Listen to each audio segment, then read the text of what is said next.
I still remember that day, the sun barely lighting the small living room where I sat, feeling both tired and uneasy. My heart was pounding as I watched my son pacing back and forth. There was something different in his eyes, a strange seriousness I had never seen before. I had just returned from work, and the house felt unusually silent, almost like it was holding its breath. "Mom. Dad. I've decided something," he said quietly, but the tone carried weight that made me stop everything. I frowned, trying to read his expression, but it was hard. Then he said it, words that made my heart skip a beat: "My wife, the kids, and even my mother-in-law, they will all live here." I froze. The words echoed in my mind, repeating themselves like a warning I didn't want to hear. The house was already small, crowded enough for just our family. My mind raced, thinking about how we would manage. There was the kitchen, barely enough space to cook comfortably. The bathroom was tiny, and there were already arguments over who gets it first. And now, adding more people, it felt impossible. I wanted to speak, to protest, but I didn't. Something in his calm voice told me he wasn't asking. He was stating it as a fact. The next few minutes were tense. I watched him as he walked over to the window and stared outside, his hands trembling slightly. I wondered if he realized how overwhelming this would be for all of us. The air felt heavy, filled with unspoken worries, and the faint sound of birds outside couldn't break the tension. I tried to breathe slowly, telling myself to stay calm, but I felt fear creeping in, a fear of the unknown future. Then, my wife walked in, noticing the silence. She looked between us, confused. "What's going on?" she asked, her voice soft, but there was a hint of worry. My son turned to her, and in that moment, his expression was almost defiant. "Everyone will live here," he said again. She gasped lightly, and I could see the shock in her eyes. I wanted to explain, to reason with him, but the words stuck in my throat. The room felt smaller, as if the walls themselves were closing in. I tried to imagine all of them, my son's wife, their 2 kids, and his mother-in-law, filling every corner of this house. The thought made me ache with anxiety and a strange sadness.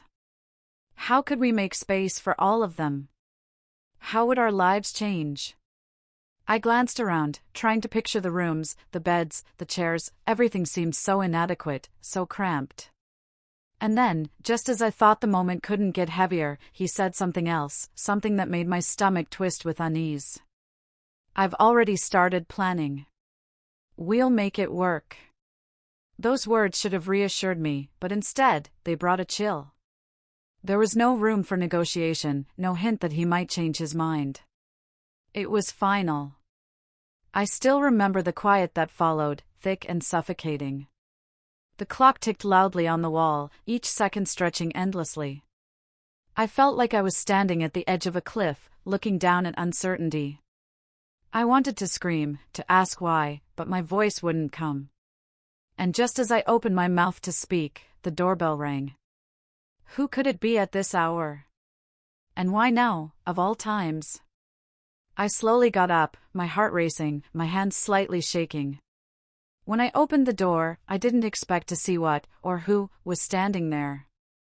I still remember that day, standing at the door, my hand frozen on the handle, staring at the figure outside.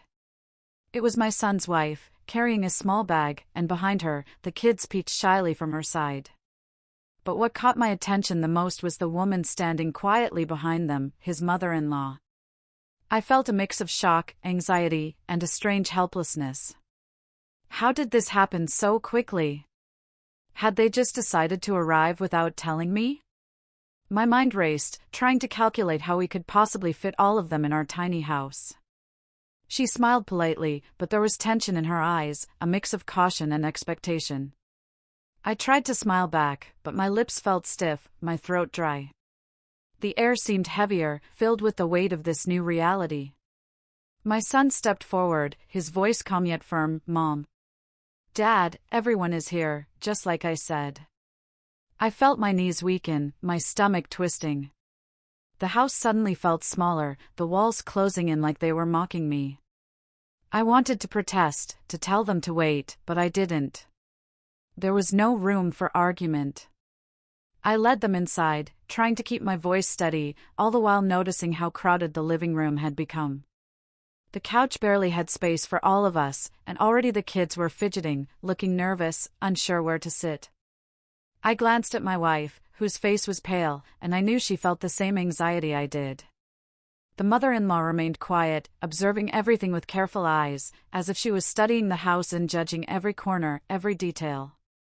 Her presence added a new tension I hadn't expected. We sat down awkwardly, and I tried to start a conversation, to ease the strange silence that had settled. But every word felt forced, like walking on fragile ice that could break at any moment. The children whispered to each other, giggling softly, trying to make sense of the new environment. My heart ached at the thought of all of them trying to adjust in such a small space. Even the simplest routines, cooking, bathing, sleeping, suddenly seemed impossible to manage. And then, my son spoke again, with that calm certainty that both reassured and terrified me. "I've made arrangements. We'll all live together, and it will be fine. Trust me." His words should have comforted me, but instead, they brought a cold shiver down my spine. It was as if he had made a plan in a secret world that I was not a part of, a world where my thoughts and feelings didn't matter. I wanted to argue, but his eyes held a firmness I could not break. The hours passed slowly. I watched as my son's wife unpacked a few belongings, placing them carefully around the house, while the children explored the rooms timidly, sometimes bumping into furniture or each other. The mother-in-law lingered near the doorway, watching silently. Every sound, the laughter of the children, the clatter of plates, the creak of the floorboards, felt amplified in the small house, making the walls feel tighter, the air thicker. I felt a strange mixture of sadness, frustration, and helplessness wash over me. By evening, dinner was prepared, and we all sat together around the table. It should have been a simple, family moment, but it felt different, heavy, tense. Conversation was polite but strained. I kept stealing glances at my son, trying to understand his decision, hoping for a hint of doubt in his eyes, but there was none. And as the night deepened, a strange sound came from the back of the house, a low creak, followed by a faint whisper. I froze. My heart thudded loudly in my chest. "Did you hear that?"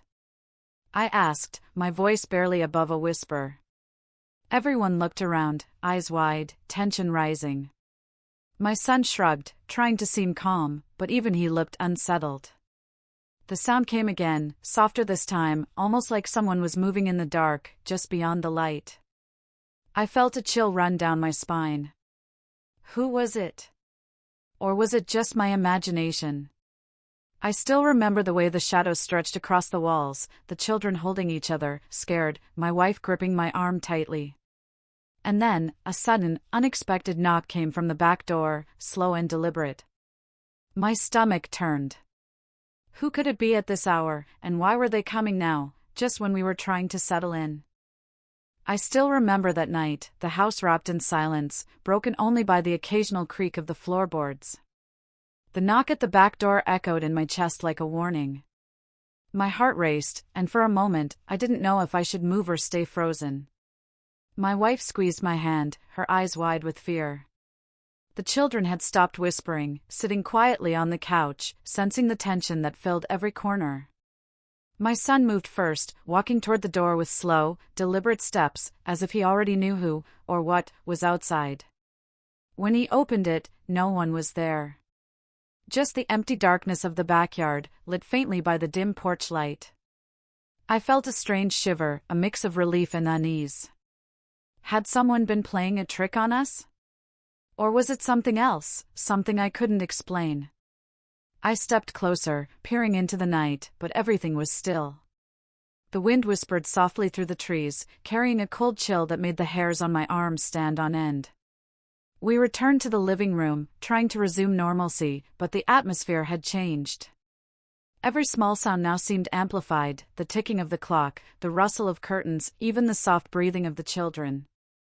I watched my son's wife, noticing how carefully she moved, as if she sensed something was wrong too. The mother-in-law remained silent, sitting stiffly in the corner, her eyes sharp and alert. I could feel her suspicion like a shadow hovering over us all. As the night deepened, we decided it was time to go to bed. The children were restless, whispering to each other about the strange noises and shadows. I reassured them as best I could, but even my voice trembled. My son insisted on sleeping in his room with the kids, leaving the rest of us in the main bedroom. I felt uneasy letting them be alone, but I trusted him, at least, I tried to. Around midnight, I woke to a strange sound. It was faint at first, almost like a whisper, then grew louder, soft footsteps moving across the wooden floor. I froze, holding my breath, my heart pounding so loudly I thought it might wake everyone. I looked around, but my wife was asleep, her breathing slow and steady. I wanted to call out, to ask if she heard it too, but I didn't. My fear rooted me to the spot.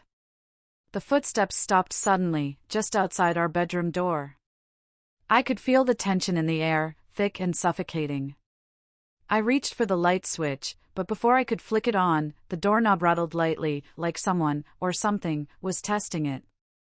My stomach twisted with a mixture of fear and anger. Who would dare come into our house at this hour? And why? I still remember the way my pulse raced, the sweat forming on my forehead, my hands shaking. I wanted to protect my family, but I felt powerless. The creaking continued, moving away slowly, down the hallway. I strained my ears, trying to follow the sound, and then it stopped. Silence returned, but it felt heavier now, almost as if the house itself was holding a secret. I knew then that our crowded home was not only full of people, but something else. Something unseen, mysterious, and possibly dangerous. I glanced at my wife, who remained asleep, unaware of the events unfolding just steps away. My mind raced with questions, each more terrifying than the last. Had someone broken in? Or was it something supernatural, something connected to the house itself? And then, just when I thought the worst was over, a faint whisper came from the children's room. A voice, soft and trembling, barely audible, "Mom. Dad, someone's here." I froze, unable to move, feeling a cold dread wash over me. I knew I had to go check, but a part of me wanted to stay frozen in place, hoping it was just a dream. My heart pounded harder, each beat echoing in my ears. I still remember the fear gripping me, a fear that had nothing to do with the house being crowded, but everything to do with the unknown that had just entered our lives. I still remember that night, standing outside my children's room, my heart pounding like a drum in my chest. The whispering had stopped, but the fear remained, heavy and suffocating. I took a deep breath, trying to calm myself, but every sound in the house seemed louder now, the soft creak of the floorboards, the wind brushing against the windows, even the ticking of the clock felt sharp and threatening. I pushed the door open slowly, half expecting to see a stranger, half hoping it was just my imagination. Inside, the children were huddled together, their eyes wide with fear. They weren't making any noise, just staring toward the corner of the room where the shadows seemed darker than anywhere else. My stomach twisted. I tried to speak, to reassure them, but the words felt empty. I wanted to believe that nothing was there, but the way the air felt thick and heavy made me doubt it. Something wasn't right, and deep down, I knew it. I bent down and whispered softly, "It's okay, it's just us. Nothing's here." The children clung to me, trembling. Their small hands were icy, and their breathing quick. I felt a strange anger rise within me, a mix of fear and frustration. How had our life become like this? A house already too small, now filled with people, tension, and something else, something invisible but terrifying. I could feel the weight of it pressing down on my chest. Suddenly, a soft sound came from the hallway, a slow, deliberate step. I stiffened, my eyes scanning the darkness outside the door. The mother-in-law stepped into view, her face pale, her expression unreadable. She moved quietly, almost silently, but there was an intensity in her eyes that made me uneasy. "Did you hear it too?" I asked, my voice barely a whisper. She nodded slightly, her lips pressed together. "It's not your imagination," she said calmly, though her voice carried an edge of fear I hadn't expected. My son appeared then, entering the room with his usual calm expression. He knelt beside the children, trying to reassure them, but I could see the tension in his shoulders. "Everything's fine," he said, though even he didn't sound convinced. I felt a strange conflict, anger at him for bringing so many people into this tiny house, and worry because I realized that maybe he had no idea how serious this was. The house felt crowded, not just with people, but with fear, with secrets, with unknown dangers. Hours passed slowly, each one heavier than the last. The children eventually fell asleep, exhausted by fear, and my wife dozed off in the living room chair. I couldn't sleep. I stayed awake, listening to the house, straining to hear anything unusual. The whispering had stopped for now, but I couldn't shake the feeling that someone, or something, was moving around, watching, waiting. My mind raced with possibilities, each one darker than the last. Then, I noticed something odd. One of the children's toys, a small wooden block, was not where it had been before. It had moved across the room, almost as if someone had touched it. I froze. My hands shook, and my heart raced. I wanted to tell myself it was just the wind, or that I had imagined it, but the thought didn't convince me. The house, already crowded and tense, now felt alive in a way that was both unsettling and impossible to ignore. I still remember the fear that gripped me, cold and sharp. I tiptoed closer to the toy, and my son appeared beside me again, his hand lightly on my shoulder. "I've noticed strange things too," he whispered. "But we can't panic. We have to stay calm, for the children." I nodded, but deep down, I knew it was impossible to stay calm. The air in the house was thick with tension, and something told me that whatever had begun that night was far from over. And just as I thought the night couldn't get stranger, a soft knocking came again, this time, from inside the house, somewhere we couldn't see. Slow, deliberate, chilling. I held my breath, frozen in place, realizing that our overcrowded house was no longer just a home for family. It had become a place where the unknown had entered, waiting, watching, and testing our courage. I still remember that night, the sound of knocking echoing in the quiet house, sending chills down my spine. My chest felt tight, and every muscle in my body was tense. The children were asleep now, exhausted from fear, but I could hear them stirring slightly, restless in their small beds.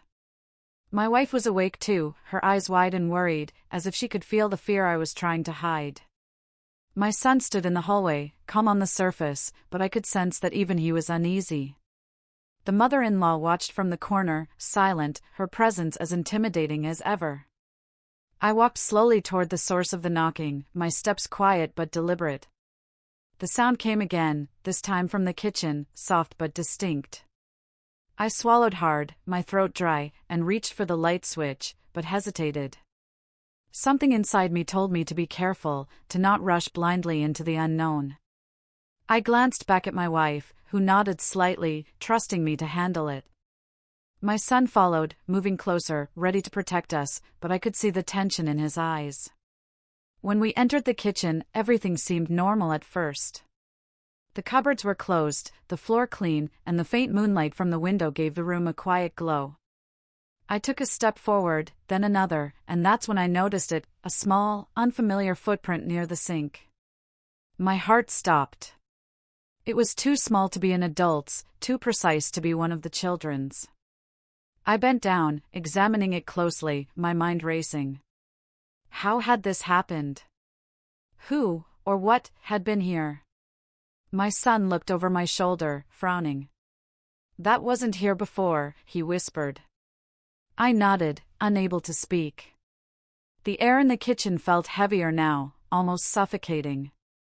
Every shadow seemed darker, every sound louder. I could hear the faint creak of the floorboards upstairs, though no one should be moving. The house, already crowded with family, now seemed to be hiding secrets in its corners, whispering warnings we couldn't yet understand. Suddenly, the lights flickered, and I froze. My heart thudded loudly as if warning me to run, to get out, but I stood my ground. The flicker lasted only a second, yet it felt eternal. Shadows danced across the walls, stretching and twisting unnaturally. I tried to convince myself it was just the electricity or my imagination, but the fear inside me told a different story. The house had changed, it was no longer simply our home. I still remember the moment when a soft whisper came again, clearer this time, from the hallway leading to the bedrooms. "Help, please," it was faint, but unmistakable, filled with desperation. My blood ran cold. The voice wasn't one of the children, and it wasn't my wife or son.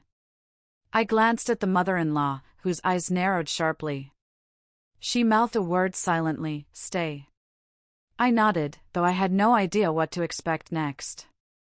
We moved cautiously toward the hallway, every step measured. My son led the way, but I could feel the fear creeping into him despite his outward calm. The whispering grew louder, more urgent, echoing off the walls, like it was circling us. I felt my palms grow sweaty, my heart hammering in my chest. The children stirred again, almost sensing the tension, and I felt a wave of protectiveness mixed with panic. How could I keep them safe in a house that was no longer just crowded, but alive with something unknown? And then, in the faint moonlight, I saw a shadow move across the floor. It wasn't a person, it was darker, strange, and unnatural.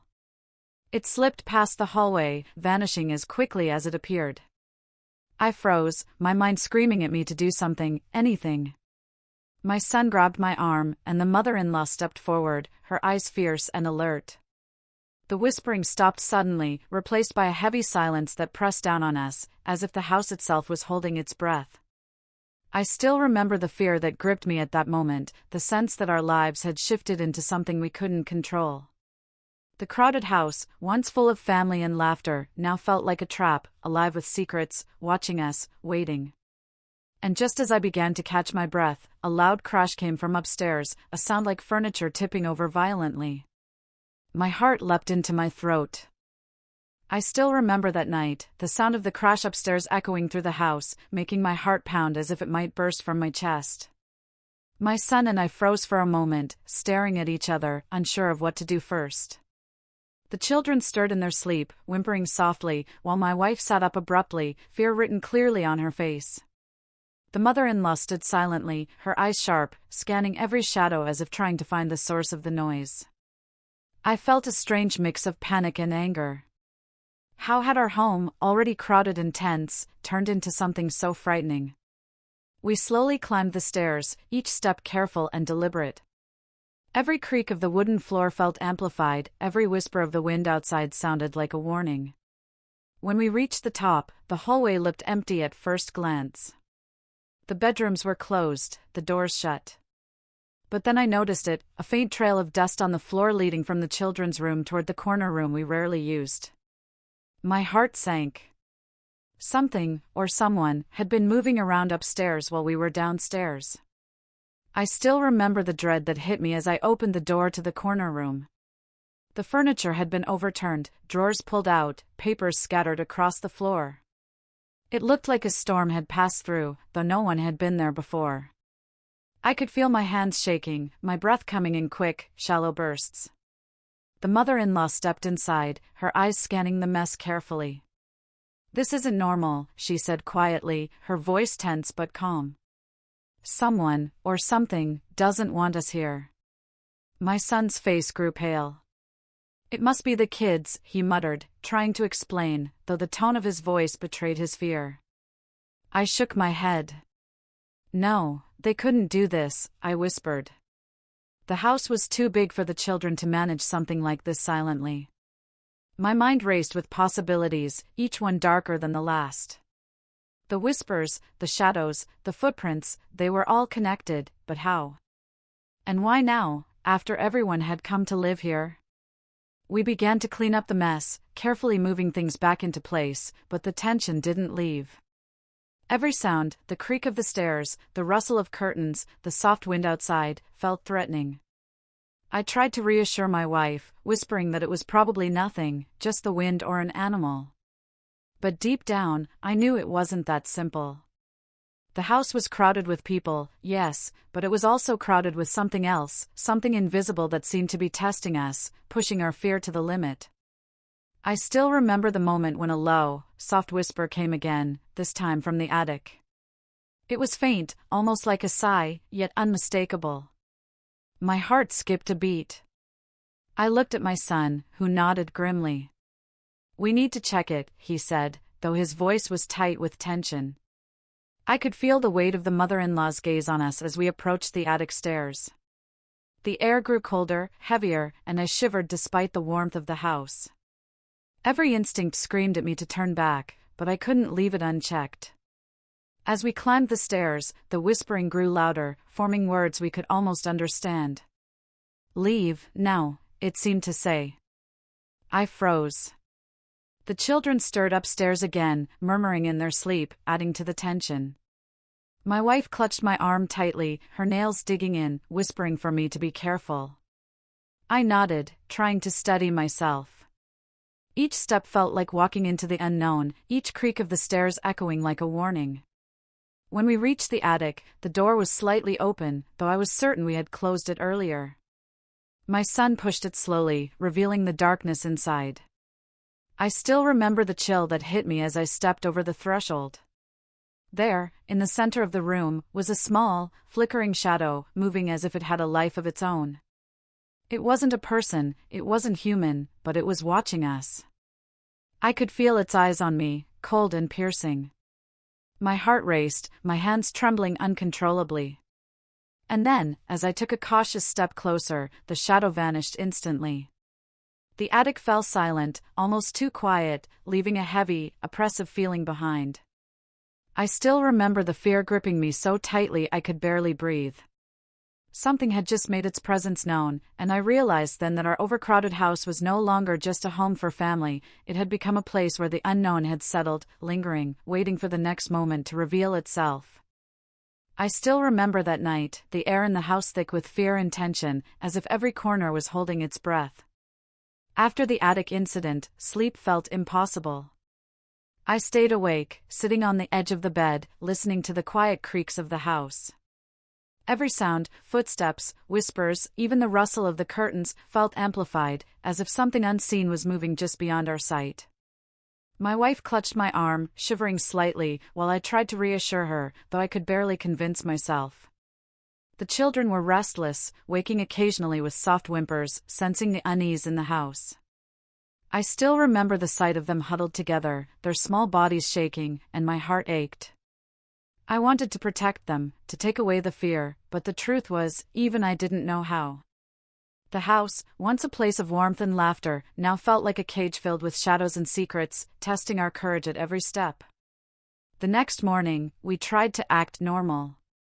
My son insisted we carry on with our daily routines, but there was a tension in his voice that betrayed him. His wife tried to prepare breakfast, the children helping quietly, but the atmosphere remained heavy.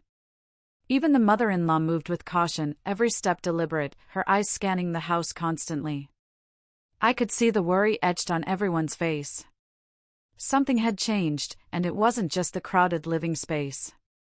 I still remember the sound of laughter from the children, trying to break the tension, but it sounded hollow, forced. I glanced around the living room and noticed small things that unsettled me, a chair slightly moved, a picture frame tilted, items that hadn't been touched by anyone. I tried to tell myself it was normal, that we were all adjusting to living together, but a deeper instinct told me otherwise. There was an energy in the house now, one that we couldn't see but could feel, a presence that was testing, observing, waiting. Later that day, while cleaning one of the bedrooms, I found something unexpected. A small, folded note tucked under a drawer. I still remember the shock as I picked it up, my hands trembling. The note was written in a childlike hand, but the message was chilling: "They are watching. Don't trust them." I froze, unsure who it was meant for or who had written it. My mind raced, connecting the shadows, the whispers, and now this note. My heart pounded. Was it a warning from someone, or something, that had been here all along? My son noticed my expression and came over, concern etched on his face. I handed him the note, and his eyes widened slightly before he quickly folded it and hid it in his pocket. "Don't worry about it," he said, but his tone didn't convince me. I could see the conflict in his eyes, fear mixed with the need to maintain control.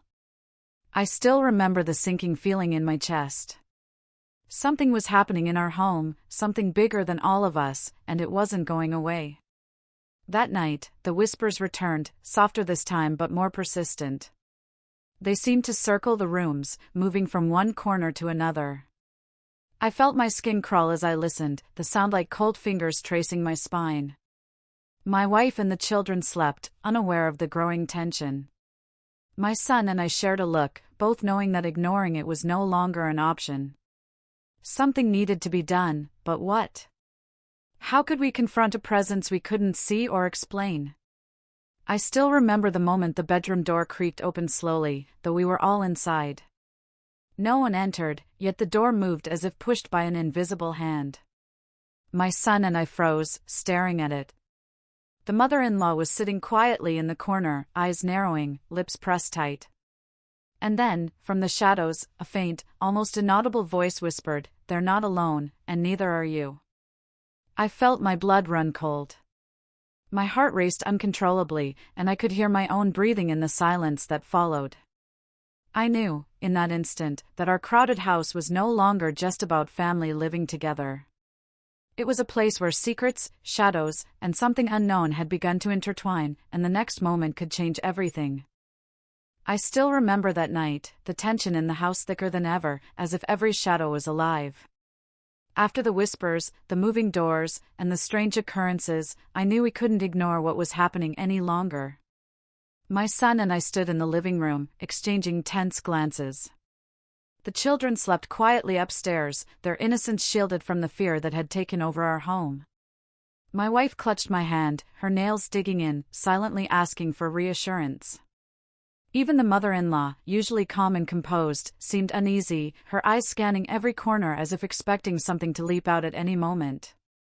We decided to confront whatever had been haunting us.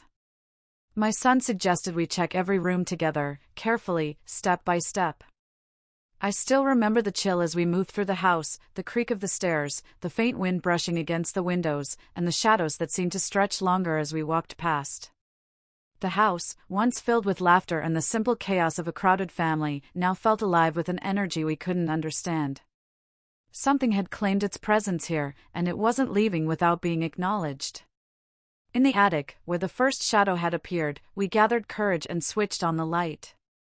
The room was empty, but I noticed marks on the floor, signs that something had been moving, pacing, observing. My son knelt and traced the lines with his fingers. "It's been here, watching us all along," he whispered. I nodded, my stomach twisting with fear and relief all at once. It wasn't trying to harm us directly, but it had been testing us, challenging us to recognize the balance between family, space, and the unseen forces around us. I still remember the moment when the whispers stopped completely. Silence fell over the house, but it wasn't the kind of silence that brings peace. It was the kind of quiet that carries respect, like the presence we had feared had finally acknowledged us, and in doing so, allowed us to continue. I felt my heart slow, the tension in my chest easing slightly, replaced with a strange clarity. The house, though crowded, no longer felt suffocating. We had survived the unknown together, and somehow, it felt stronger than ever. Over the next few days, life slowly returned to a strange normalcy. The children played, the mother-in-law helped with the housework, and my son and his wife found routines that allowed everyone to coexist. I still remember the moments when shadows would flicker, or a whisper would echo softly in the hall, but now, instead of fear, it brought awareness. We were learning patience, understanding, and trust. The house was still crowded, but it had also become a place of connection, growth, and resilience. I realized something important that week: family isn't just about space or comfort, it's about support, compromise, and facing challenges together, no matter how impossible they seem. I still remember the first night after the chaos, lying in bed, listening to the soft breathing of everyone around me. It was crowded, yes, but it was alive. And it was ours. And so, I share this story with you because sometimes, life pushes us into situations that seem too overwhelming, too impossible to handle. But with courage, love, and trust, we can face even the unknown. If you enjoyed this story, please like, subscribe, and share your thoughts in the comments. Your support helps me bring more stories filled with suspense, emotions, and real-life lessons to life.